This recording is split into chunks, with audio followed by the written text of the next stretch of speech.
Hey guys, I'm super excited for this episode of the Ripple Effect Podcast because you get to meet the one and the only Andrew Weaver.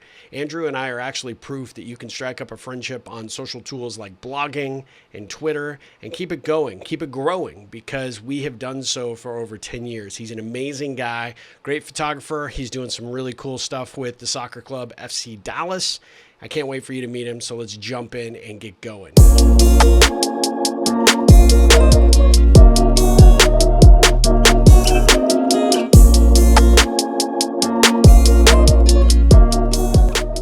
Welcome to the Ripple Effect Podcast. I am so excited to have Andrew Weaver joining me today. I have known Andrew for over 10 years. I actually went back to look at how you and I first started engaging. It was around that 2010 timeframe. So it's actually 11 years, actually, now as I do my math. I'm a little slow in the uptick, more coffee necessary today. But you and I connected originally because I think we were found each other's blogs and we were commenting on the different posts that we were doing at the time.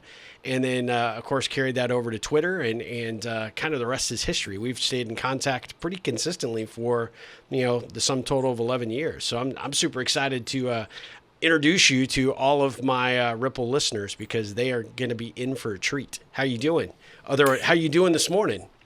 Oh, I'm doing great. I got up early, had some breakfast, drinking some coffee. Yeah? So no game last night. So you guys have a game Saturday, huh? Yeah, we're playing RSL on Saturday, so we're all Salt Lake. Ah, nice. So I'm gonna put a little icon up there for FC Dallas just so you just get some notoriety. But you're basically running the club, right? I mean, you're the manager, you're the coach. I mean, you do it all, right? So tell everybody what you actually do for FC Dallas, and then we're gonna dive back into the origin story and kind of how you got here. Well, I do a bunch of different things. My official title is kind of merchandise marketing manager and also logistics manager. So there's obviously two entirely different hats there, but they do fall into kind of my background as far as my previous career versus what I'm doing now as far as the marketing side of things. But that's a long title to say that I handle a lot of the merchandise side of the marketing end of things. Pretty much anything digitally that you see, social media, a couple of websites that we run, soccer90.com is one particular one. And it's a store that's off the Hall of Fame, National Soccer Hall of Fame, and it kind of exit. The best way to put it is you kind of exit through the gift shop type store is what it is, and it has all kinds of soccer gear and everything from all the MLS clubs and then also international clubs as well, Premier League, things like that, a U.S. national team. Anyway, I operate their website, all their social and everything like that. But then on top of the marketing side of things, and we also we sponsor a few podcasts, soccer podcasts specifically, and then. There's just I deal with a lot of different things, wear different hats. There's times when I get into the inventory side of things, even help out over there. During games, you could find me kind of chilling watching the game, or most of the time you're going to find me probably helping out somewhere in one of the stores.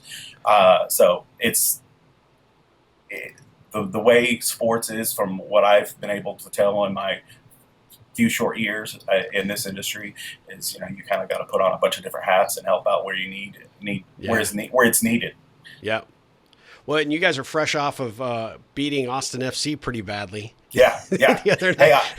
Two in a row for you. Was down there actually, down in your neck of the woods. Yeah, I almost said something to you, but I didn't really have time. So, but yeah, I got to check out the stadium and everything. Pretty nice. Yeah, I mean, they did a phenomenal job with the facility. I mean, it's fantastic. We're still trying to find our footing as a team, but I mean that'll eventually happen. I think as an expansion team, you kind of expect that. I mean, I think Austin, sort of is notorious for expecting winners like right out of the gate. So it's kind of unusual to see the folks like being impatient about it. It's like, hey, look, this is the first year as the club, so I mean we're doing the best we can. So, but your club looking pretty good this season. Not bad. We've had some struggles.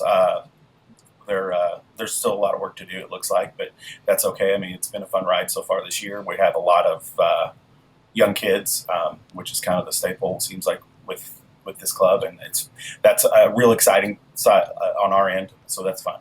Yeah. Well, so let's give people a little bit of perspective about how you and I first connected, and you were blogging, and you were kind of showcasing your writing. You're a very amazing and gifted writer, and I think at the time, if I'm not mistaken, it would your blog was titled "Leave It to Weaver," which Yeah, yeah. totally caught my attention because it was like, oh my gosh, that's like Leave It to Beaver kind of approach. It's Hmm. like totally caught my attention, and certainly made me want to dive in and read more. But you're an incredibly gifted writer, but you also have this really strong background in photography, and just the approach that you take with your camera and through the lens. I mean, you're just really super talented. So tell us a little bit about how that all came about, and kind of what you were doing at the time professionally, and then let's come full circle and see how you ended up at FC Dallas.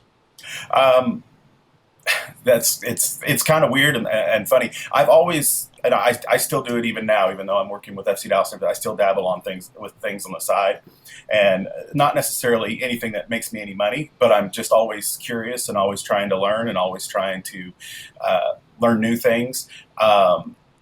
Photography was something that I had been interested in even back in the film days, back in the late '90s, in my teens, early '20s. I kind of dabbled in it then. It was a little more expensive at the time, at least expensive for a late teen and Yeah. early 20, Yeah. in the late '90s. And I didn't really do a whole lot, but I did mess around with it off and on. But then once digital kind of came in, that's when I really started playing around with it a lot more and started really going down that rabbit hole, so to speak. But then, yeah, as far as my career goes, it was completely opposite from anything. Like when you were reading my stuff, Yep. the closest it had anything to do with my career was that at times I was in some leadership positions, and so I was kind of opining, I guess, on that. Yeah. Yeah. But that was about it.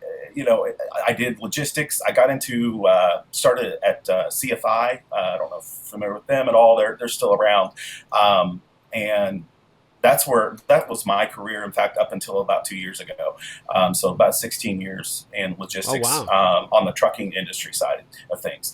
And as you could probably recall, I never really talked about that. Yep. Because it was a completely different world, and quite frankly, it wasn't a world that I was ever like 100% uh, into, to the point that I wanted to talk about it outside of just work. Yeah. It was a job. It was a job, Yeah. and on the side, then I dabbled in that. I started. I'll be honest with you. The marketing side of things. It's. I never went to college for that.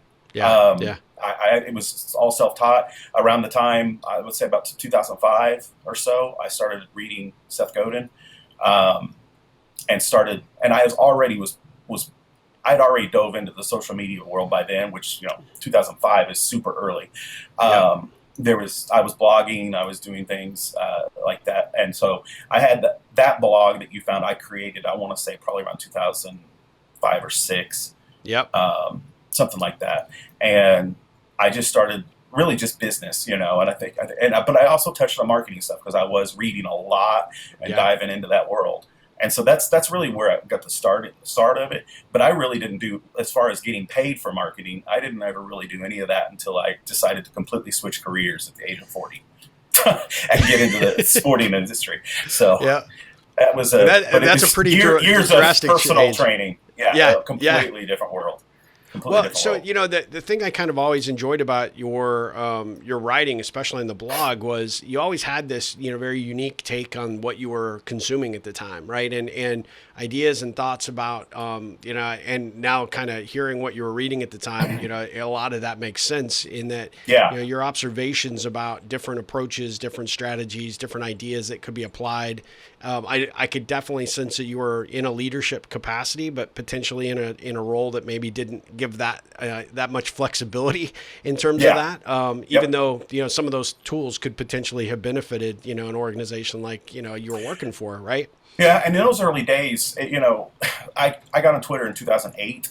It had only been around for what, a year Yeah, yeah, at that point, and nobody knew what it was. I can remember sitting at my desk and working on logistics planning for the southern end of the United States, Florida, and different stuff like that. Going through that, doing what I'm doing there for that morning, and at the same time have another screen up, and it's Twitter, and I'm over there just kind of throwing out random tweets, and I'm thinking nobody knows what this is, nobody here, and Yeah. and even when I would talk about it, people just kind of look at you strange, Yeah. um, but I thought it was like, wow, you're able to talk to just about anybody on this thing, and that was what got me started on Twitter anyway. Yeah. But before that, I got into Instagram in 2010. It hadn't been around but like a month or two.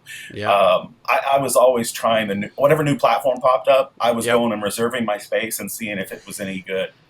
Yeah. So, but as far as applying it to what I was doing on a daily basis, which was literally with a team of that kind of managed all our customers in the south end of the country, it had nothing to do whatsoever.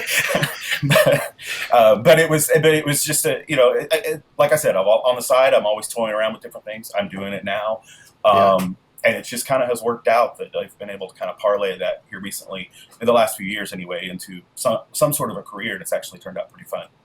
So did some of what you were doing in that kind of those early social experiences and some of the experiments you were kind of trying with your own ventures into marketing and your efforts, around your photography and whatnot, was that what led you to the opportunity at FC Dallas? Because when you and I got together a few years back, you were still in St. Louis, right? Or no, I was in Dallas. You were in Dallas. Okay. Yes, I wasn't. You talking about when we got together in person? Yeah. Yes. Okay. Yeah, I was in Dallas. I was eyeballing Austin at the time. But I'm trying to say, as far as what got me into it, no. Okay. That was the purpose, and that was what I was trying to do. But that's not how that went down. Long story short, I had gotten into I had left. I worked for Ace Hardware for about 6 years here in Dallas, and I was helping run their facilities, not their facilities, but their logistics for their facilities for Texas, for New Mexico, and Oklahoma. And I did that for about 6 years, and kind of I was getting burned out on the whole logistics world in general, and thinking I need to do something different. Maybe I was going through a midlife crisis, even, I don't know. But and so I got an opportunity to go to business which had been around for a little bit, but it was honestly kind of almost like a startup thing, and they were dabbling in tiny homes and different things like that, and they needed someone to manage their logistics side of things. And I knew someone over there, the VP, and he asked me to come over and kind of help him kind of get things. There was a lot of cleanup that needed to be done, let's just put it that way. So I came over to help him do that. Well, a year and a half in, that all fell apart. And so I had a little bit of time, had some severance pay and things like that we all of us had to figure out what we were going to do. But so at that point I was like, you know what, this is an opportunity to push into something. And I guess if you're familiar with Seinfeld, I took the George Costanza approach and said, you know what, I like sports. Can I get a job in sports? And and I applied. And I targeted MLS because, quite frankly, as following soccer, and MLS is growing, and it's growing leaps and bounds. And by that time, that was 2018. They had multiple expansion teams lined up. They were growing and growing, and I thought, I want to get it on the ground up here. And it's not, I guess, the ground up of the second phase, I guess, of MLS growth, because really the ground up would have been 96. But I thought, in 10 years, I see this booming. It's kind of how I was eyeballing it, and I thought I would like to try it. And I thought my biggest thought process was, I obviously coming into it, hey, I'm in trucking for 16 years, but I can help you, I had to really sell it. I applied for one particular coordination job. My purpose was to try and get into the front office. It didn't really work out that way. I ended up on the merch side of things. and initially, and it was more of a, hey, we want you. We see a lot of potential here. We see what you're doing. We see what you can do. Here's what we've got. Yep. Basically, we'll try you out. And I thought, well, I'll try that. I'll give it a year, see what happens. Sure, foot in the door. Yeah. Yeah, and so that's what I did. I took the old school approach, just get my foot in the door, and I did. You look at my resume. Before now, you never saw anything marketing. You could see, oh, here's my photography side of things. Yeah, I've done some blogging. Yeah, I've done this. Yeah, I've done that. But there's nothing that I ever turned into any sort of career.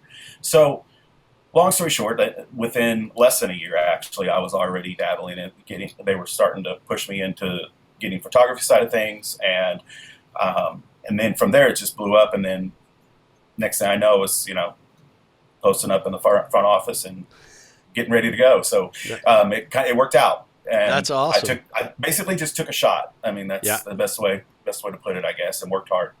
Well, it's really interesting because I think that anybody that spends any time with you, I know I have to be honest, when you and I met at that Starbucks, I was pretty intimidated because, I mean, you are a high level thinker. You're super creative. I'll send you the check later. Yeah, be sure to get this in front of your bosses there because it's absolutely true. But I think at the end of the day, I think anybody that spends 5 minutes with you is like, oh my God, here's a guy that's fully genuine, full of heart and committed to whatever he's passionate about in the moment, and he throws himself into it. And I remember just spending that. We probably spent an hour and a half when you were down here because I think your wife had something going on, so the schedules kind of worked out where we could actually coordinate a time to get together. But up until that point, everything is through Twitter DMs. Or maybe an occasional email here or there, but for the most part it was all kind of this friendship that developed over social. But then I watch everything that you do, and aside from our polar opposites opinions of baseball teams. You're a Cardinals fan. I'm a Cubs fan. I should just call them the Cubs dumpster fire baseball team at this point. But here lately. Well, St. Louis isn't doing much better this year either. That's true. That's true. But one of the cool things that I remember was when the Cubs actually finally won the World Series. You were one of the first people to reach out to me and say congratulations, right? We had this great rivalry going on, and I just truly appreciated you for who you were, because you were a cool dude and super high level thinker that I knew that I could learn something from, even though I was intimidated to meet up with you. And you're like, oh my gosh, I don't know that I have anything half intelligent to say compared to what comes out of that brain of yours. But it was such an amazing thing, and I think that your employer with the club eventually saw that, even though they're taking a little bit of a chance for somebody outside of that space, if they spend any time looking at what you had done on social, I mean, you figured it out. In fact, I mean, it's pretty impressive if people go back to your, early days on Twitter and then, search up all that you've done on Instagram and just how you profiled your work. It's pretty amazing. And, I think that, you make people sit up and take note. Well, thanks. We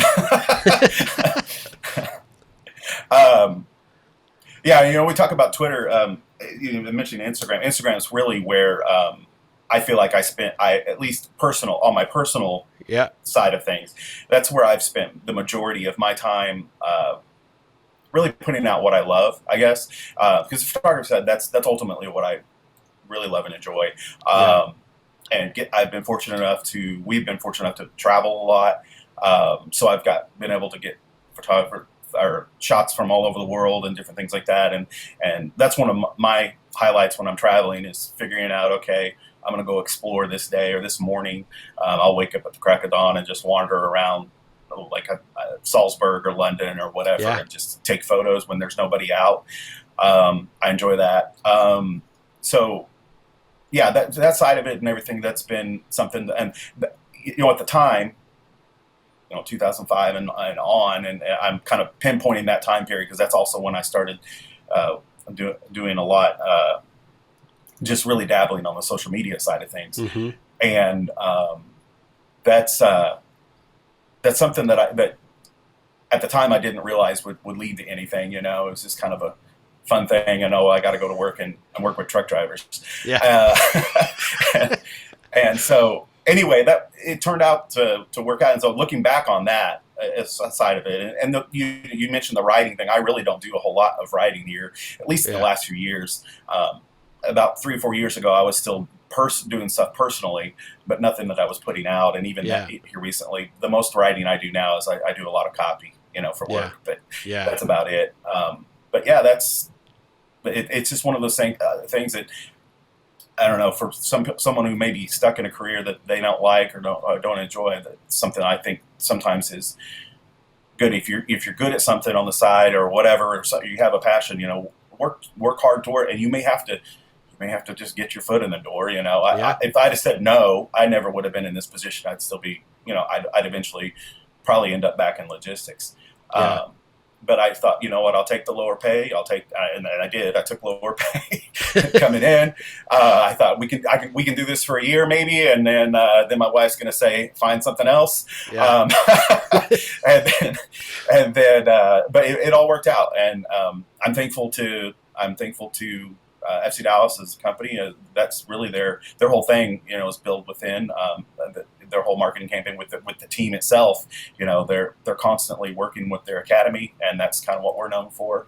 And getting a lot of soccer players up through the academy to the big club and beyond. And even internally, that's kind of the attitude. And so that's kind of cool. And I saw that early on, and that was another reason why I thought, okay, I can probably stick this out. If I work hard enough, I'm pretty sure I can get where I want to be. And honestly, it's been great. I love it. It's been hard. Last year was my first year. Getting officially anyway. I'd already been doing a lot of it, but officially in the front office, and then COVID. Then there was no office to go to, right? and then I was 2 games in, and I'm running full speed, and I had all these great plans for the year, and this is what we're going to do. This is where we're going to be. At the time, they didn't have any e-com set up. Oh wow, which was really? pretty wild. Yeah, that's a lot of that's run through the league, and so that's part of it. But then also Soccer 90, which is the store that's next to the Hall of Fame, which I mentioned. That's kind of a separate entity, and it's its own little beast. Yeah. And it was still fairly new, and there hadn't been a whole lot of success with it. And so one of the things that they were trying to do was, okay, we've got this website, but you can't buy anything on it. It just says, hey, we're located here. So we want to go e-com. And long story short, the goal was to get through the year, and then in the off season, do it. Well, when everything fell apart, I had a deadline of May. and so it's like, okay, yeah, I can do it. I'll build it out. And so that's what, for the first 2 months of COVID, was nothing but building websites and getting the e-com set up, and figuring out what our marketing strategy was going to be, all of that. And a lot of it was just basically, hey, we're here, and try to get attention. And this year's been the same thing, or similar anyway, with a lot of other added arms out there, as far as we've been growing on social media. We've expanded out to sponsoring a few podcasts, soccer podcasts. Yeah. And that's been really successful. And long story short, we've exceeded everything already, and that's awesome. Business is booming, and it's great. And we're looking forward to next year. So that's kind of how that all worked out anyway.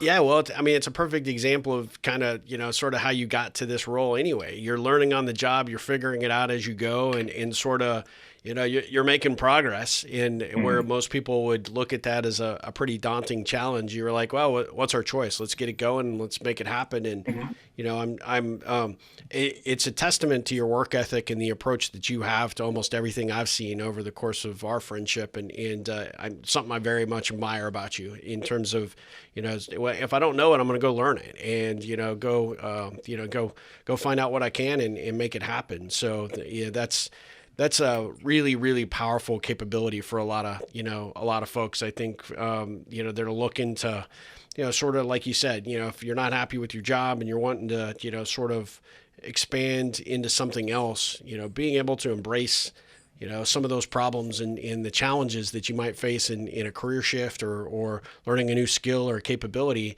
you just got to lean into it and you got to go figure it out. And sometimes when you do that and it's successful, you make a name for yourself and you build a reputation because of it. So It's really, Yeah, really impressive. Well, yeah, that's one of the things that, looking at what I'm doing now, I think back to, reading all those books and, dabbling in all the different things and constantly, I would think about marketing strategy, and I would have little side projects sometimes. My photography side of things, I would promote that a little bit, do some different things on that.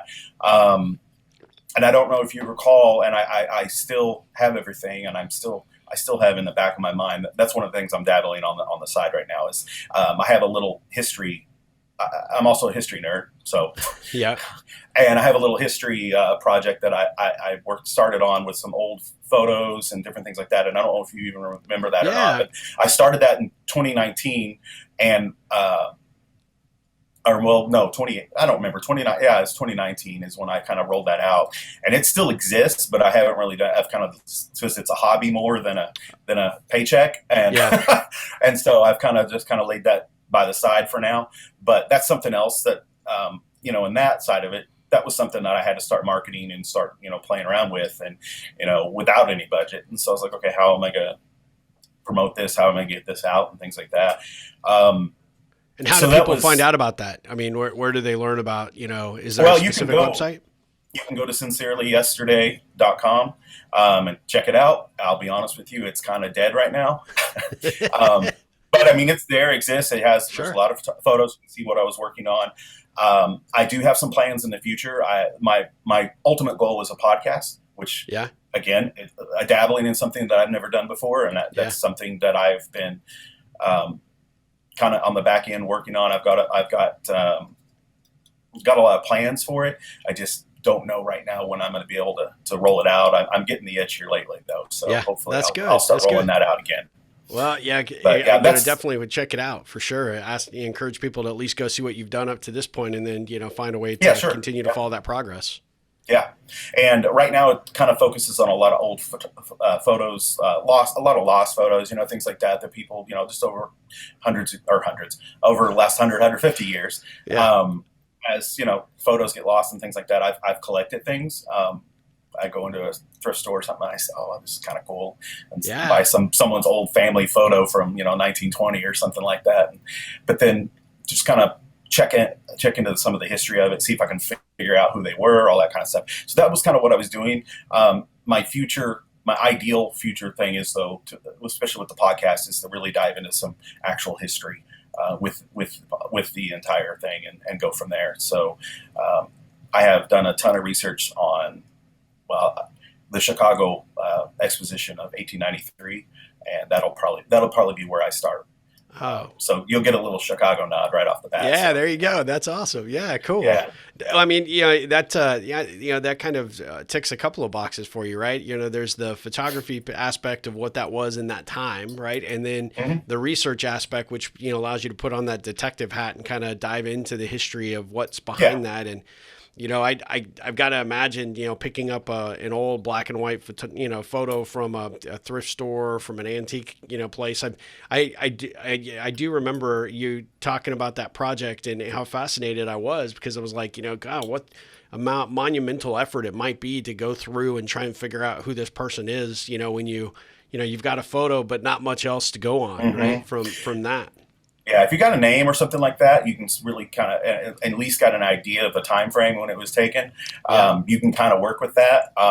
Sometimes it leads to dead ends. At other times it's cool. And once you put it out on the internet, though, one of the things I learned is, a lot of times somebody might actually know who it is if it's early enough.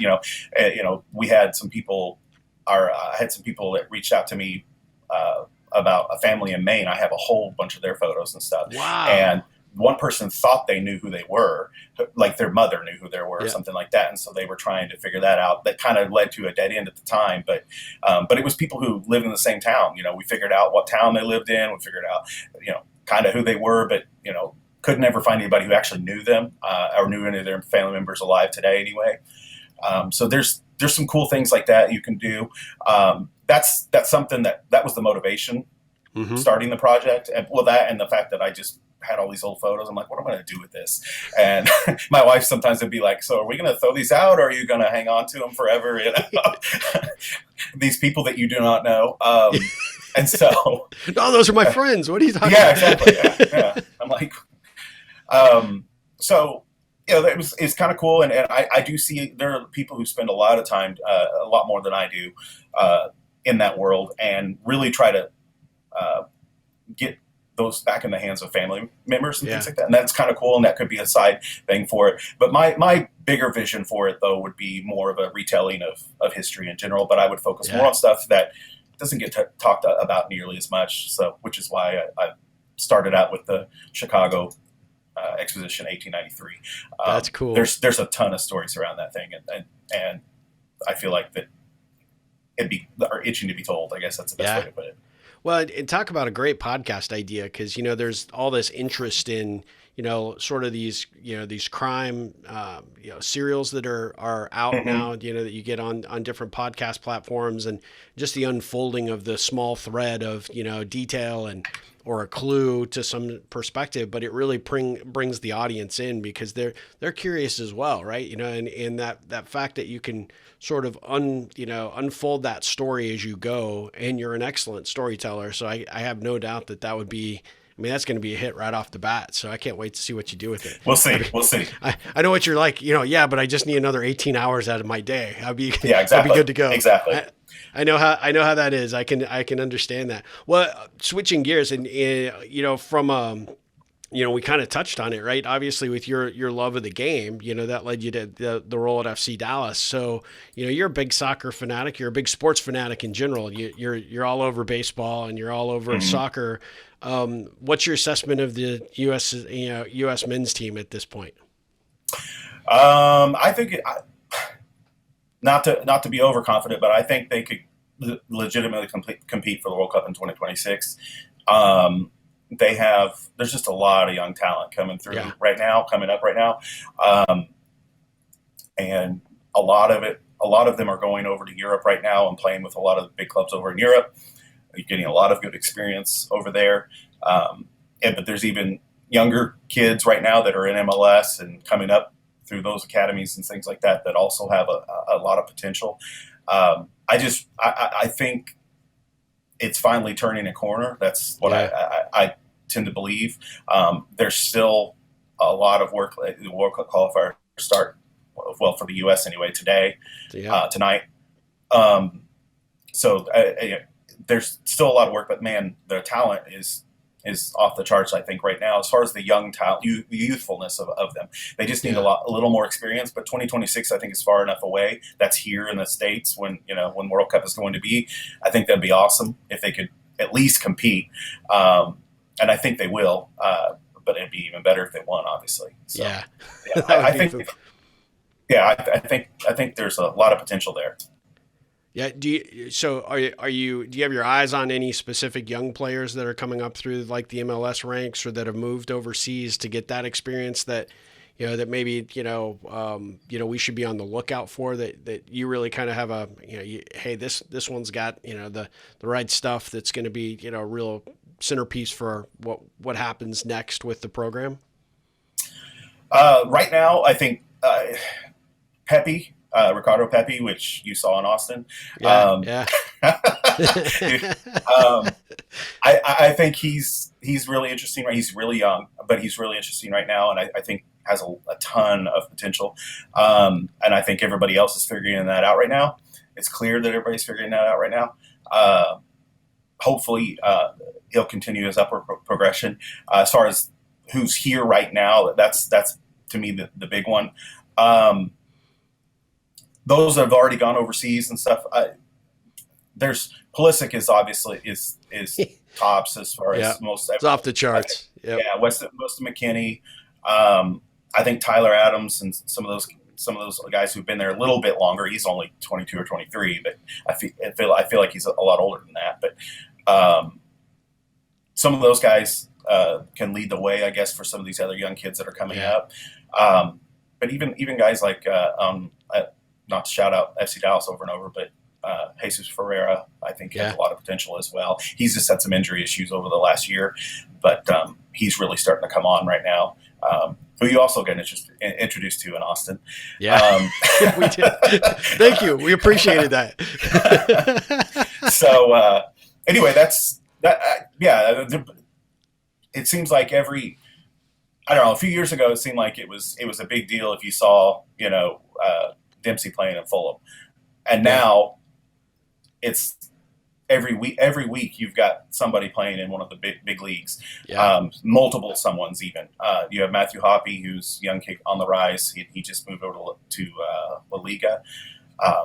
You got guys heading into Serie A. It's pretty exciting. Yeah.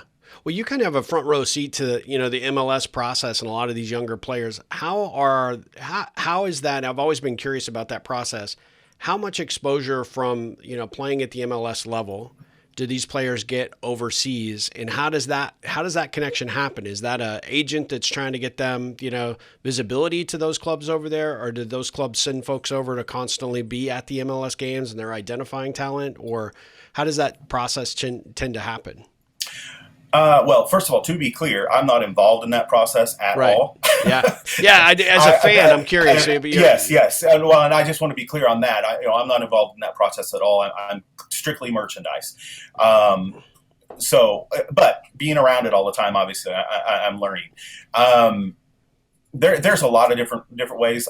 Right now, Europe has their eyes set. It seems like anyway, especially clubs like Bayern, who actually we have a working partnership with. Really? FC Dallas does, yes. And Bayern, Juventus, Roma, to a lesser extent, Premier League clubs. A lot of them are starting to look over here and go, hey, there's actually some good talent in America. Let's start seeing who we can pick up a little cheaper, I guess, and rather than spending all that money on Messi or Ronaldo. Yeah. And so there's starting to become interest from Europe in general, and then as more guys keep going over there, it just generates and being successful, it just generates even more eyeballs on the U.S. as far as the program goes, and MLS is concerned. MLS in years gone by, I think has been called a retirement league, and probably rightfully so. Yeah. I think that's completely 100% changed. Yeah. Although I think there's still people who call it that.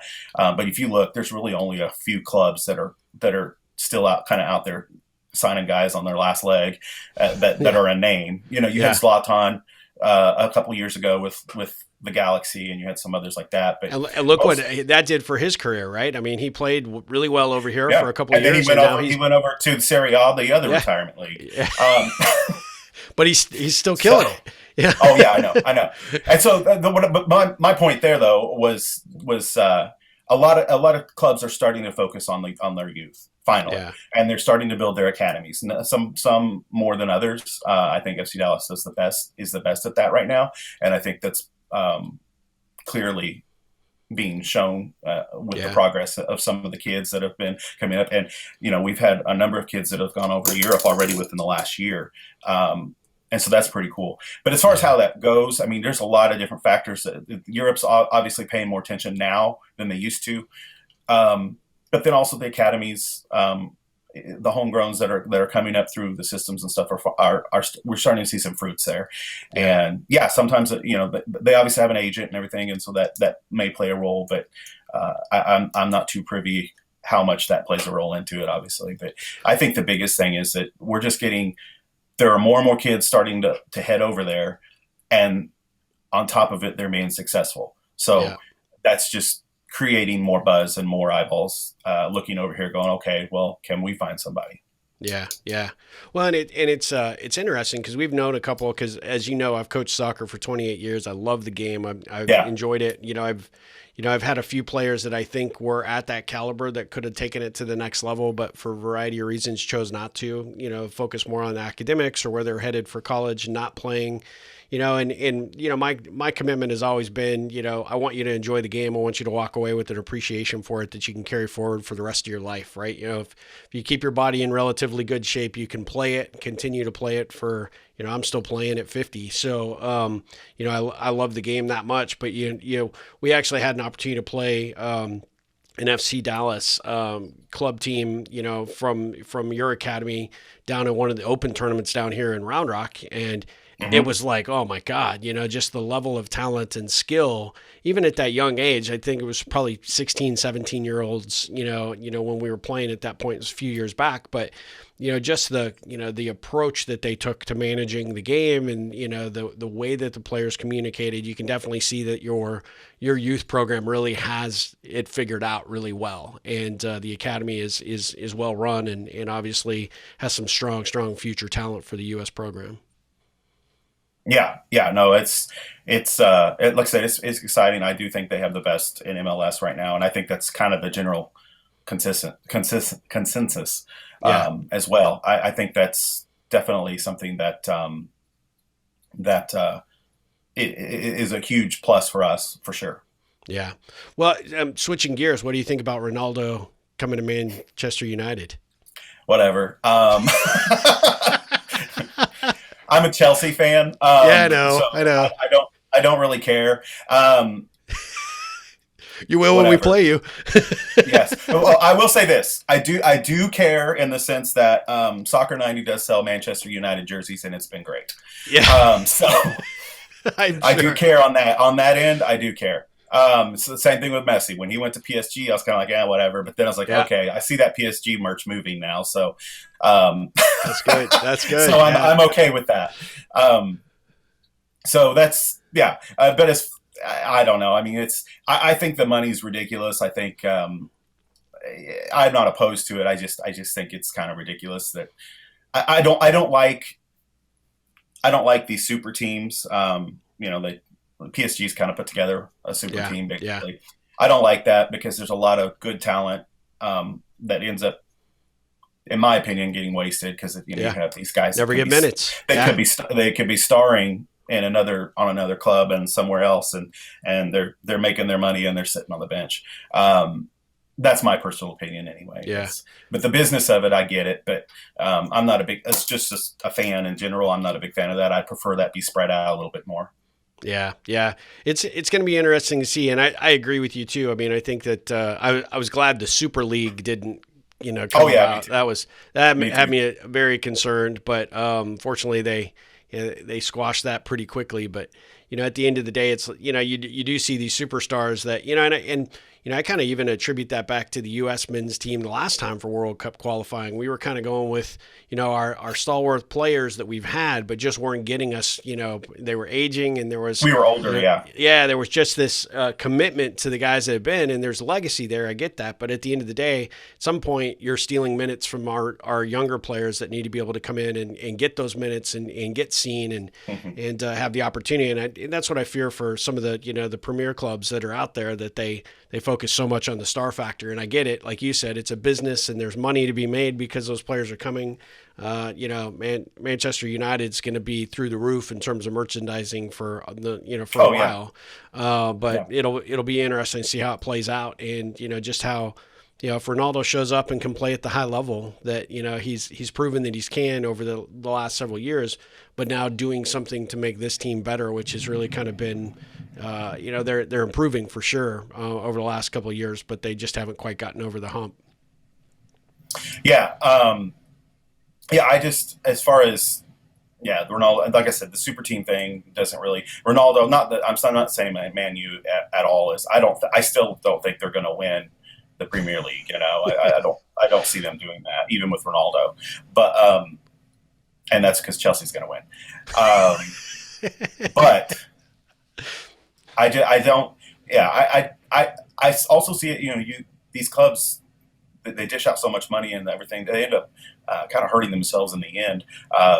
Barcelona's starting to struggle now. They're in Oh debt yeah, like big time. Juventus, I think, is having problems. That's one of the reasons why they were shopping, why they shopped Ronaldo, and then also I think even we're shopping McKinney here in the last transfer window. So in the end, it's great for a few years, I guess, but if you can't maintain that and keep spending that kind of money, it's going to put your club in all kinds of problems later. And we see that in other sports too. sure. Baseball does the same thing. Yankees had to have a kind of a reboot, and now they're Yep. starting to spend money again. But so I don't know. I'm not real big on that. Even in other sports, certain clubs I'm okay with losing all the time, like the Cubs. but no matter what they do, I don't care if they spend or not. They just need to lose. But, and I realize St. Louis is kind of viewed like that, but honestly, we don't spend like a lot of the other bigger clubs do, in my opinion. Yeah. So. No, that's what I love about you. I mean, we can have that rivalry forever, but we're going to be dead for at least a couple of years, the way they're going. Yeah, no, I mean, we're both going to be fighting for the bottom. So. Yeah, I think Theo got out at the right time. Is my guess. Yeah, he saw it about to blow up, and he bailed. Yeah. Well, you're such a baseball guy, and you're kind of a historian. I've always been curious, and I've never asked you this, and I intended to via one of our Twitter exchanges. But how much of what you saw in Moneyball still applies today? Do you think there's that the analytics and the performance aspects, is that now do you think that permeates the game now, and it's kind of equalized the playing field again, or do you think they've gone away? No, I think the analytics side definitely still permeates the game. But and I guess it probably does affect the money side of things as well. But you still have the Yankees and the Dodgers and especially the Dodgers. They'll throw money at anything, and you still have those clubs doing that. But they're also using the analytics. They're also going, okay, well, this guy. And then they still throw money at it, So they're not really playing, in my mind, money ball. They're not going for the cheap option, but they all have to some extent some sort of analytics team and things like that obviously didn't exist really at all until Oakland started doing it. Yeah. And it definitely permeates the game now. And the old school, when I was growing up, looking at the back of a baseball card, I knew to look for the batting average, the home runs, the RBIs, and maybe the stolen bases, depending on the player, And that was about all I cared about for offense. And then on the other side was ERA and strikeouts, and that was about it. Yeah. But now there's so much more information that you can have and everything. I do miss some of that sometimes, that old school side of it, just because I wish teams would run more. I enjoy small ball. That's probably a product of growing up watching the Cardinals in the late 80s and early 90s. Yeah. But yeah, I don't know. I think it's a good thing though. I do, because to me, the more data you have, the better. It's just a matter of how you're utilizing it. Are you utilize it wisely? Some of these other teams that are still trying to play the money ball side of things and not spend the money, you see them pop up every once in a while, have some success. The Royals, I think, are a good example of that a few years ago. But their whole model, it seems like, is always, get their kids playing and try to focus on, throw in a few veterans that they think, will be able to complement. And they were very fortunate for a couple of 3 years, I guess. Yeah. But then at some point, it's I don't know. It's kind of almost like finding a needle in a haystack, I guess. When it comes to that, at some point you've got to spend a little bit of money with some decent players to help, and I just don't see it ever really changing too much, no matter how much the analytics side of it is involved. I'm curious, do you because you are such a student of the game and sort of that approach. Do you apply that to your business, approach relative to the merchandising for, how you built this store and what you've done for FC Dallas? Because I see a lot of the application of the Moneyball theory apply in business. You got to look at the big picture, but then you got to look at the micro aspects of the game as well, and the different components of you coming from logistics. You're all about time, and you're all about maximizing the dollar, right? So coming into a merchandising role that you have with FC Dallas, do you kind of play a little bit of Moneyball in that respect as well? Yeah. Yeah, I do. I definitely do. I definitely dive into as much data as I possibly can. Probably too much sometimes. I'm one of those ones I can get lost in all kinds of little things. And hey, why do people in Boise get on the side and spend why is their bounce rate 0.5 0.65 versus the average of 0.75? Is there an Yeah. opportunity in Boise? Yeah. And that's a really bad example, but that's it's a really good example, actually. I mean, I've never done that before, but that's almost, sometimes I can get way too lost in that. And thankfully my boss pulls me out of there sometimes and says, hey, we don't need all that. Let's just do this. Just be happy with the 2 people that come from Boise. Exactly. Good job in Boise, but that's not a market we care about too much. Yeah. No offense to Boise. But that's something that's just probably being me being a nerd and getting into that, that side of things anyway.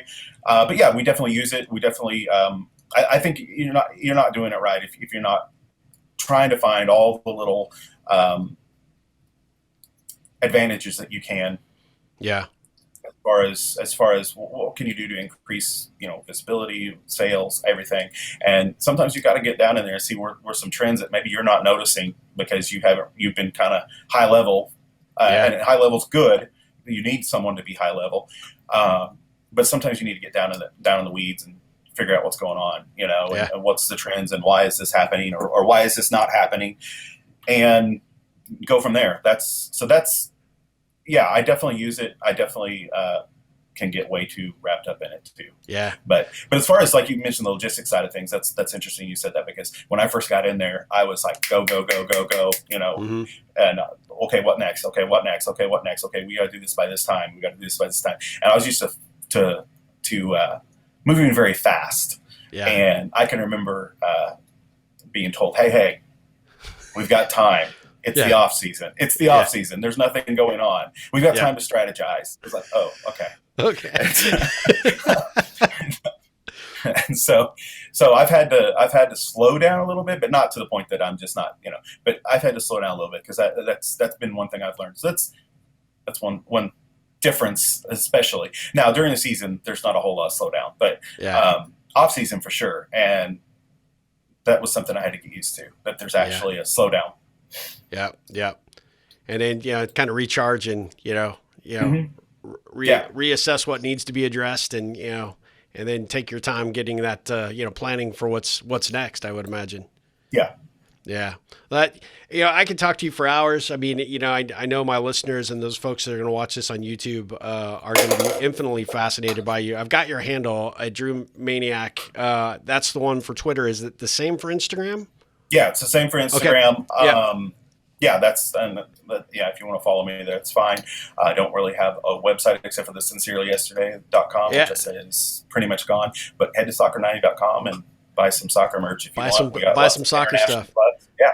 Yeah, and when you're in Dallas, go to an FC Dallas game, and maybe Andrew will autograph that jersey or whatever you buy from Soccer 90. I won't autograph anything. No autographs? No. You still have the no autograph policy, I see. Yes, okay. No autographs, no photos, please. Well, this has been so much fun. You are legitimately one of the few people out of those early days of Twitter that, I really have, wanted to stay in contact with, because you're such a cool dude. And I'm so grateful that we're friends and we've maintained this all these years. And I highly encourage everyone to go check out, Drew's Twitter page as well as his Instagram, because he's just a great, Andrew is just an amazing guy that is going to just, he's going to blow you away with, some of his, pithy posts that he puts out there, especially when it comes to, anything Cubs. But, soccer. I try not to pile on too much, but every once in a while. No, I mean, you've actually been really good based on what's going on with the team. I mean, I was very impressed that you just didn't that's because you could fire back right now. So, and it would be true. It would be true. Well, so I'm gonna lay low until we start winning again. Yeah. And then it'll be on. Like Donkey Kong. Yeah. Well, I wish you guys the best of luck for the rest of the season. You're obviously doing a fantastic job for them, and I am excited to see that you've been able to build this into a role that people really appreciate you for who you are, because you're a good dude, and you're obviously having fun doing what you're doing. So that's fantastic. So I'm so happy for you there. Thank you.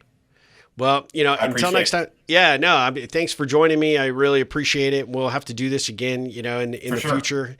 You're just that interesting. We could speak for hours. I guarantee you. So, and next time you're in Austin, you better look me up. So, I owe you a beer or coffee or something. So, I look forward to connecting. Yeah, awesome. Well, listen, thanks for joining us for another episode of the Ripple Effect podcast. I appreciate you guys listening. As always, go out, do good in the world.